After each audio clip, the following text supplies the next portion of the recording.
Welcome back to Finnegan's Farm, welcome back to our YouTube channel, and welcome back to our Workshop Wednesday. My name is Paul, and this is our team. Hi, I'm Sean Keogh, and I'm the apprentice mechanic. Hi, I'm Mick, and I'm the mechanic. Hello, I'm Marco, I love to weld.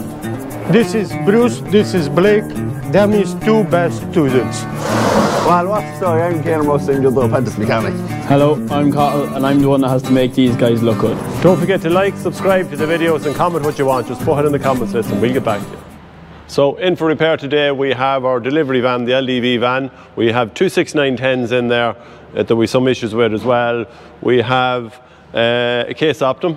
We also have a diesel tank there that we're thinking of putting a solar charger on it. We also have an AdBlue tank that we want to talk about. We have a service coming up on a 17R there through, or 175R through Meat Farm Machinery. So first of all, we're going to head over to Mick and we're going to catch up with him there with the LDV. So we're over with Mick here with our own delivery van. It's the LDV. We've had it a number of years, I have to say. It's a good machine, it's going very well. Yeah, it hasn't given very First time out to it, actually. Yeah, first time out, but make it a little bit of a recovery on the other day. What happened? Maurice rang me that the out couldn't start in Killester. Okay. Right in the middle of Dublin city traffic. Went into it anyway, battery flat. Alternator not charging. So we drove it home and the battery had a bit in it. Got it to count out on Whitehall Road, ended up putting the booster pack on and running the lead out onto the battery to get it home. Fortunately, it drove home for us. So gift. Luckily, I brought it. So this is the booster pack. We only actually got it the other day, so you think we actually got it for that job alone. But we have our old one, old one. This is the back one. As you can see, it's a high output. That it's a high output. Still only 12 volt, but it's 1200 amps. Yeah, it's 1200 amps, and it's a 12 volt. It just obviously won't do the 24, but there's not too many things here that were on 24. But it comes with a very simple charger. Then this is the bit I like. That the safety lock. It's a safety lock, so it actually has to be off before you can actually charge it. It won't twist, and then when you twist it off, take it out. Behind your 12 volts there, you can do your battery checking it here.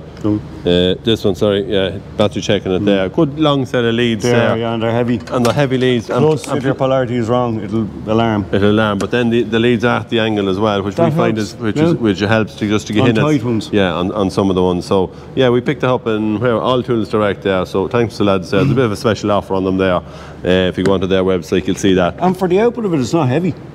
No, whether it's the handle or what, it's better than the other one that way to carry it. Yeah, honestly, yeah. Some of them are savage. I'm stronger than that, mate. Yeah, you're way stronger than me. So yeah, so we have the issue then was the alternator was getting it out. Yeah, getting it completely spandex in it. Mick took the alternator out, bought it into the guys there in Navan Auto, got it checked out, and it's up in. I had to drop the aircon compressor.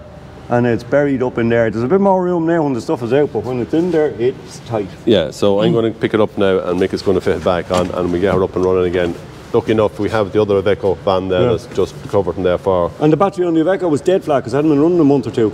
Put that on it, up she went, no problem. Yeah. It's a great test of a dead flat battery. Good too, yeah, I have to say, happy with that. All right. Mick is here at it all morning, I think. He says he's not here for the last hour. But yeah, he put the alternator back into it. I'm going to start it there. He's just going to check that the alternator has actually given out charge to the alternator. What should it read there when around 13.7, 14. Right. One's up around 14. Right, I go in there and I crank the. I hope it starts to make after all this. Of course it will. Huh? You want this? Yeah. Mind yourself there. Got to make sure it's out of gear there, Mick. You have to press the clutch and the horse. Oh, I have to press the clutch, okay. Heater on, heater off. There we go. What is the reading there? On the lights. On the lights, yeah. There are the second lights. Oh, here the. Yeah, there we go. Lights on.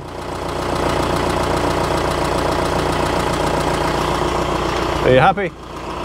I'll just make sure that fridge is working. Okay. I was pulling and dragging down there.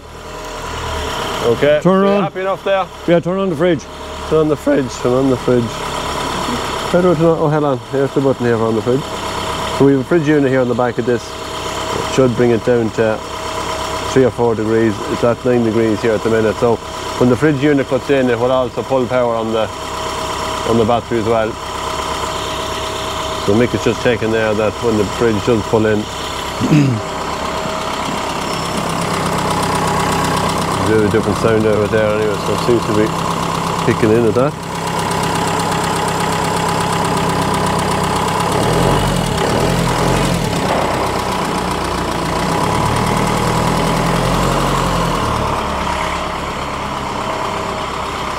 Happy enough? Yeah, that's it. Huh? Leave it on. Yeah, it's in there now. Okay, so It's just in and out. See that pulley there? In again, Paul? Yep. You can see the temperature starting to go down here a bit as well in the fridge. Is it? Yeah, that should be. That's quick. Yeah, it's fairly quick on the hurry. Okay, so that's ready. Maurice will be delighted now. He'll be ready for the Finnegan's van, ready back on the road again. No, we won't get stuck now the next time on the side of the road, and no rescue missions either. Not hit me. Hopefully. Hopefully. We're over here with Sean on the 7810, the Auto Power one. As we can see here, we have an issue there with one of the hitch coming in and out. There is 2 spuds in here that should sit down into these holes here. This one, we know the spring was gone on it. What else do you know, Sean? Well, the spring, we know there was plenty of play in it, and you could push it up and down, and there was no action in it. And I took it apart and checked, plenty of water lying in around it, and then realised that this bolt here came out. It sheared down in the bottom, and we tried to get it out there with a Torx, as you can see, but there was no way that was coming. I'd say it was like that this wee while. So yeah, I suppose the fact that when the tractors are being washed, they're not completely sealed in here. Sometimes the water goes in there, and will just rust them. This one here is fine. Yeah, there's a greaser here. Now we are missing a greaser here too, Sean, and that might be some of your problem as well. So obviously this wasn't getting greased, but this one is working and this one is not. So one pin would actually only be holding the hitch. The purpose of having these 2 in here is that rather than just relying on the ram to hold the hitch in, these spuds should go in, lock in here, in like so, and lock the hitch in position so the hitch can't come out. As a result, if the hitch did come out, your trailer or implement could come off. So it's very important. We're lucky enough we still have one working here, but the 2 of them need to be working properly. Yeah. Now, did the greaser get sheared off? We're not sure what happened here, but we'll put a greaser in. It needs a new pin, spring. We'll probably just get a new spring. Yeah, it's in a kit. And new bolt will come as a kit anyway. Put into that, and that should solve that problem there in the 7810. We're just over with Caleb and the 6910. This tractor's in the hedge car here. We had an issue there the other morning. Wouldn't start. We weren't just quite sure. We just put the hedge car on it, so we weren't sure if there was anything being drawn from, we'll say, the power from the hedge car, taking the power out of the battery. So we're going to do a quick test on it there now. It's just a simple way of doing it is I can put my meter here to amps, and I can take the positive lead here off my battery, and I can put my leads across it, and I can read what amps the tractor's down when the key is off there now at the minute. So it was dropping, but just about 0.4, no 0.4 of an amp, so it's next to nothing. So next to nothing. How much would it take before it would actually? Well, if you had more than an amp, really, you could end up with a flat battery in the morning. Yeah, we weren't just sure because there is 2 connections there on the hedge car there, for one for the fan and one for the control box up there. So maybe that may be been a problem that way, but it doesn't seem to be. Yeah, no. So the only other thing then was actual battery itself just losing its charge, because it was charging fine. Done a voltage drop test across the starting system and everything, it was spot on. So the only other thing was. Yeah, we had one battery. It's not just quite a new battery, but it's not that old. So we're going to put that into it, and we'll start it there in the morning. We'll try start to make sure everything is up and running. Starter seems good. There is a good. If I actually turn it here, we can start it there, can I? Yeah. Just behind the battery there. This will be the first start of it today, actually. So very good. Oh, hang on. Just tighten the leads there. Plenty of smoke.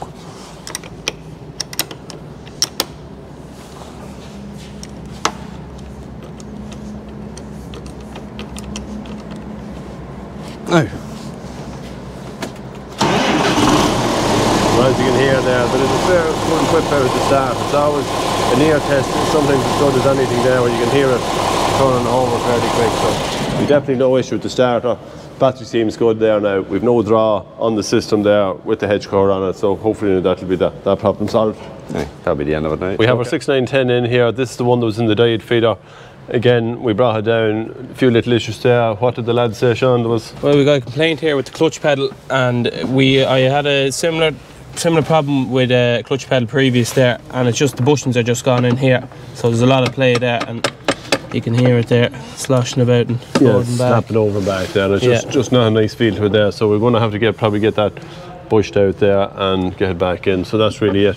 Yeah. What else? Was a little trouble there. We had trouble with the linkages there on the back as well. We'll go over to Caleb here now. He's at the back of the 6910. What was the issue here, Caleb? So the lads were complaining that they had to get 2 lads to stand the arms just to drop it down, even put on a tail or anything like that. So we'll have a look at it. So we took the linkages off here, and we did. There's no. Sometimes these can get seized here underneath there. If they're not regularly greased up, they can get hard there and maybe come down. But there's no issue there. No. We probably think that the issue is in the actual seals, because the seals to go hard in them, and then like no matter how hard we try and push them in or out. Yeah, with the pipe off, we can't. You can't move them. Yeah. And even our cost arm is free. It's free, yeah. So, we know it's not that. So the only thing is the actual seals in the arm. Yeah, so we'll whip these 2 off. Now, just not that simple. Take them pins out, but anyway, we'll probably. Well, we can do them in situ either. We're not changing the buttons. Yeah, these will pop out, don't they? They'll pop out then, and we can put our seals into them then. So that should just leave it easier up and down, because they were hanging out of them, and some of them were standing on it. Just a little bit dangerous now, being honest. So we get them fixed up and get that started. Just be ready to drop it down.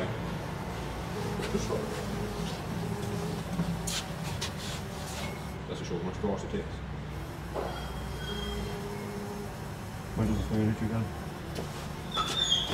And now you can see that the seals are gone hard now anyway. There's no soft edge in them at all. So now we're actually under the 6910. We have an eye leak where Caleb is lying in here with the cameraman Cahill there. Do you see anything there, guys?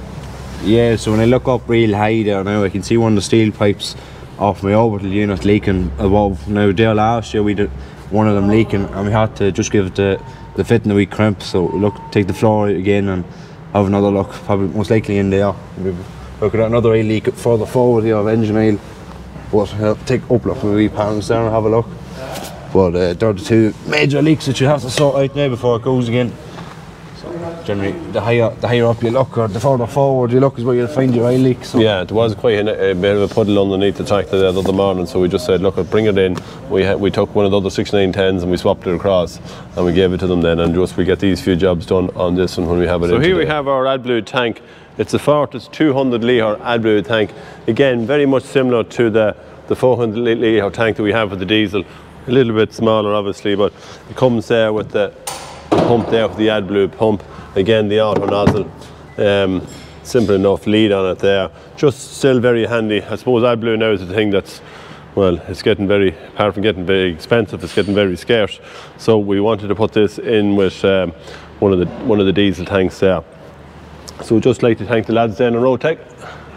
Send us up a few mugs there for having the quick cup of tea there around the 10 o'clock. So yeah, look, they're not the cheapest of item, in around the 600 plus VAT mark there for something like that. But again, it's much easier to use something like this rather than go around with drums. And now we have another tank, and I'll show you that one over here, which we have a built-in AdBlue tank with it. But sometimes you know, we have different applications there. We just might want AdBlue, and it's very hard to separate them. So we just wanted something very simple. Again, in with the forklift, lift it up into the back of the Jeep, and we can couple up then with our diesel tank as well. So that's the AdBlue tank. Yeah, happy enough with that. Again, lockable here, and a very neat little outfit. Over here with the diesel tank, this is our own, it's a Dale Kale diesel tank, 1100 litre tank with an AdBlue tank fitted on the front of it. Now, we've had it there all last year, and absolutely very well made diesel tank, I have to say. There's good running gear and commercial access on it there as well. We have a battery here in it there, and that's just basically for turning working the pump, we'll say, on the tank, and working the pump on the AdBlue tank as well. But we have to charge this up every so often there, because the battery obviously runs dead. Mickey even has a little light in it here, I see him. So we wanted to put some sort of a solar power charger on it. Now look, I picked this up in Halford Southern for €20, so I don't know how good it is. But as you can see here, it has a rating there of, what's that, Caleb? You just good eyesight? Well, 138 milliamps, so 0.14 not by. So we were thinking of maybe mounting here, either where we mount it on the top or mount it on the side. We're not just quite sure. If we mount it on the top, it's fine, but then we have to run the cable and come in here. As you can see, it's a bundle tank as well, so we're not just quite sure where we're going to mount it, but we're going to try it out anyway to see. It's probably something that maybe looking to even have it on the harvesters, and some of the equipment that we put away for the winter storage there is to have some sort of a trickle charge on it, so you'll condition the battery every time, because most of these will have two big batteries in it. they could be €200 a pop, the battery, so that's €400 for the sake of having something. I don't know whether this is going to do the job. We just have to find out for 20 or maybe 40 or even double the size of it there, to condition that your batteries there over the winter time, so that you're not having to run with jump leads and going trying to start them and that, and it keeps all the electronics and everything probably.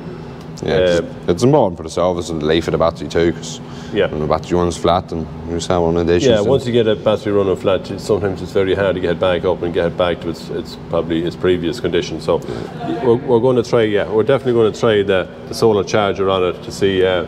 We get Marco maybe to make a bracket here, so will it to fit on it somewhere handy there that we can try it out. So that's the battery charger. As we would have talked about the wheels on the Steyr here, these are the wheels off the Optum, because we swapped them around just for different tyre sizes and that. We decided we'd bring it in. When we had it in, we had a good bit of, a lot of chipping, we'd say, on the inside of the rims. So we actually sprayed the rims. We sprayed them the Steyr white. As you can see there, really sets the tractor off there now. Stephen is up there somewhere. I think he's actually cleaning the roof for there now. He's putting a bit of polish on it there now. So it's... yeah, the tractor looks really, really smart there with its new white rims there, so we're delighted with that. We've taken the step off the Optum there, the 300. As you can see, it's got a little bit rusty here. Now, the paint goes very simple, easy on it there. It's a little bit chipped there and it's coming off there, so I'm actually going to respray it there. Some of the modifications there on some of the later ones there, these are all galvanised, which is a better job, at least they don't rust, because you're all the time stepping up and that. And obviously you can see it here where see on this side there, we'll say from the tyres there, flicking the dirt on them there. It's got very rusty there again. So Connor's going to bring that in. He'll rub it down there, sand it down, respray it there. It'll just freshen the whole tractor up there once the step looks good. So we have the 300 Optum in here. As you can see, we swapped across the wheels there from the Steyr. Now, them are the wheels off the Steyr, which are white like. But I don't know. What do you think there, guys? If you think that they look better than the silver wheels, give us an old comment there. But anyway, they're on it there for the time being. We're going to leave them there because we think it looks well anyway. So we're here with Mick.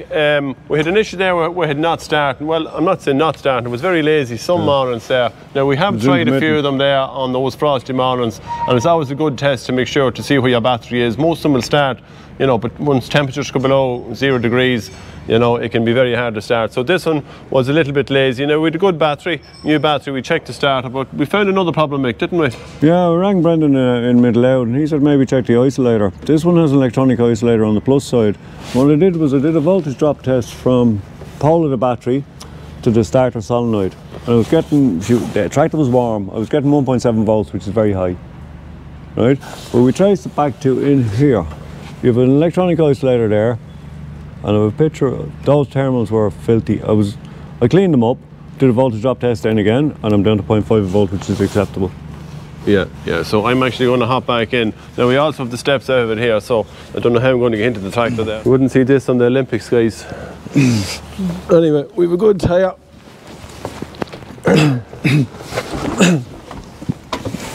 And we're going to try it there. Now we should get a fairly quick whip on the starter there when it... So as you can see, it starts away much easier. But the battery might just still be a little bit low on it, because Mick had been working on it. But yeah, it's much better, because you just don't want to be going for yoke some mornings when it doesn't start, because that just wastes time. So we just want to sort out them problems before we go to the field. Now, how do I get down now here? And yeah, that's it. So we're here now with a new door which we've installed there. We talked about this last year or so, whether we'd put the door into the workshop, and we decided, yeah, we're going to go ahead. So we had an existing door which was up in the other workshop. We put it in here, built the frame in around it.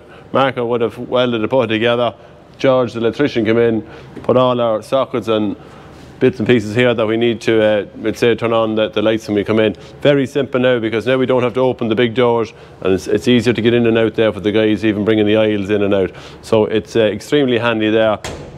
As you can see, it's a good strong door there, lockable door there.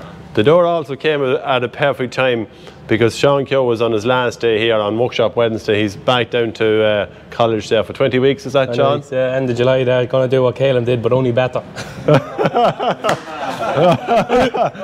Oh, Russ, he won't be impressed with that anyway. I think it's time now for you, Shawnee, to hit the road. go out the door there. That's it, yeah. Right. Good luck, Sean. Good luck. Good luck. Oh, jeez, lad. Thank God he's gone. Oh, I tell you. That's another heading. So that's it for this week's Workshop Wednesday. Still plenty going on the farm. We're trying to get ready now for the planting season, so we're trying to go through every little bit as it comes through the workshop. So that's it. Hope you all enjoyed it. We'll see you all next Wednesday.